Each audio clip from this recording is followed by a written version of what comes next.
مسلکی اعلیٰ حضرت فیضانی اعلیٰ حضرت۔ حبیب رضا نوری صاحب نے سوال کیا ہے کہ عید کے بعد نام کے مسلمان سلمان خان جس کے کام دور دور تک مسلمان والے نظر نہیں آتے، جیسے کہ وہ پوجا وغیرہ بھی کرتا ہے، گنپتی اپنے یہاں بٹھاتا ہے، بالکل آپ صحیح کہہ رہے ہیں۔ عید کے بعد ایک البم ریلیز ہوئی ہے جس میں سانگ کے الفاظ یعنی گانے کے الفاظ کچھ اس طرح سے ہیں: رمضان میں رام اور دیوالی میں علی، جسے ہمارے نوجوان شوق سے اپنا اسٹیٹس لگاتے ہیں۔ اس کے بارے میں کچھ نصیحت کریں، اور جس نے کیا اس پر شرعاً کیا حکم ہے؟ دیکھیے، سب سے پہلی بات تو یہ کہ مسلمان پاگل ہے، نوجوان مسلمان پاگل ہے۔ ایک مہینہ اللہ تعالیٰ کو منایا، ایک مہینہ رسول اللہ صلی اللہ علیہ وسلم کی سنت شریعت پر عمل کیا، اور ایک مہینہ نیکیاں کمائیں، اور اب 11 مہینے پھر منمانی کریں گے، وہ بھی عید کے دن سے ہی شروع۔ پیارے دوستو، پہلے بھی میں نے عرض کیا تھا کہ جس خدا کے کہنے پر رمضان میں حلال چیزوں سے بچے رہے، تو باقی 11 مہینے حرام چیزوں سے اس خدا کے کہنے سے کیوں نہیں بچتے؟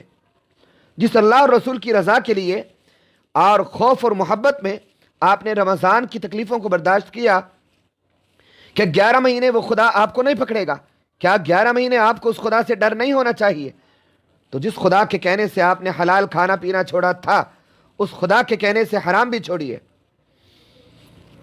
ورنہ وہی خدا جس نے رمضان میں آپ کو ایک ایک نفل کا ثواب فرض برابر دینے کی بشارت دلوائی تھی اپنے نبی سے، اور نفل کا ثواب فرض برابر کر دیا تھا، بے شمار فضیلتیں برکتیں رحمتیں دینے کا وعدہ کیا تھا، وہی خدا جو رحمت والا ہے، وہی خدا غضب والا بھی ہے، وہی خدا قہر والا بھی ہے۔ تو جس خدا کی مان کر رمضان میں حلال کام، حلال کھانے پینے کی چیزیں چھوڑ دی تھی، تو اسی خدا کے کہنے پر اب 11 مہینے عمل کیوں نہیں کرتے؟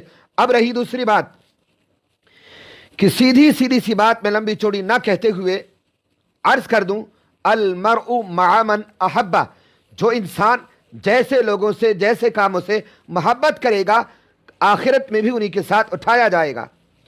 تو کوئی کسی کا بھی فین ہے، میں چیلنج کرتا ہوں، سینے پر ہاتھ رکھ کے کوئی کہے، اللہ سے دعا کرے، اے اللہ تو جہاں سلمان کو رکھے مجھے بھی رکھ، تب میں مانوں کہ کتنا بڑا چاہنے والا ہے، تب میں مانوں کہ سچا فین ہے۔ ہے کوئی مسلمان ایسا جو سینے پہ ہاتھ رکھے اللہ سے دعا کر کے کہے کہ اے اللہ جہاں تو آخرت میں سلمان کو رکھے مجھے بھی رکھنا؟ جو سلمان کا حشر ہو، میں بات کر رہا ہوں فلمی سلمان کی، تو ہے کوئی ہمت والا جو یہ کہے کہ میں اللہ سے دعا کرتا ہوں کہ جہاں سلمان خان کو اللہ رکھے، قبر میں حشر میں جس حال میں رکھے، مجھے بھی اسی حال میں اور اسی کے ساتھ رکھنا؟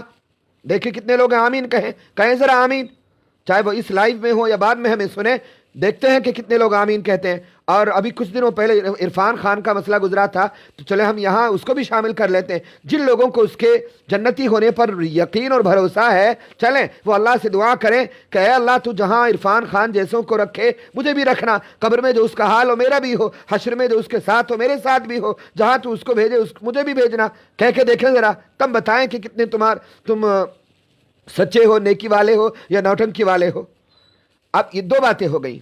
تیسری بات، گانا کسی صورت حلال نہیں، میوزک کسی صورت حلال نہیں۔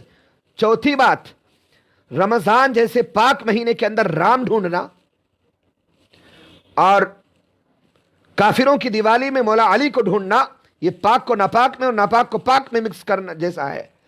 قرآن کریم کی آیت کی طرف میرا ذہن جاتا ہے، اللہ تبارک و تعالیٰ ارشاد فرماتا ہے، قُلْ لَا يَسْتَوِي الْخَبِيثُ وَلَا الطَّيِّبُ، اے محبوب کہہ دو کہ گندا اور ستھرا برابر نہیں ہو سکتے۔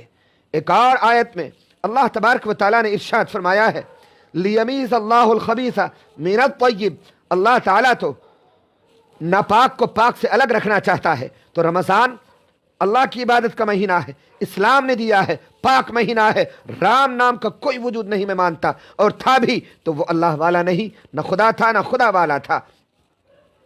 تو رمضان جیسے پاک مہینے میں قرآنی اسلامی چیز میں رام کو گھسیڑنا، اور دیوالی جیسے کفریہ شرکیہ تہوار میں، کافروں غیر مسلموں کے تہوار میں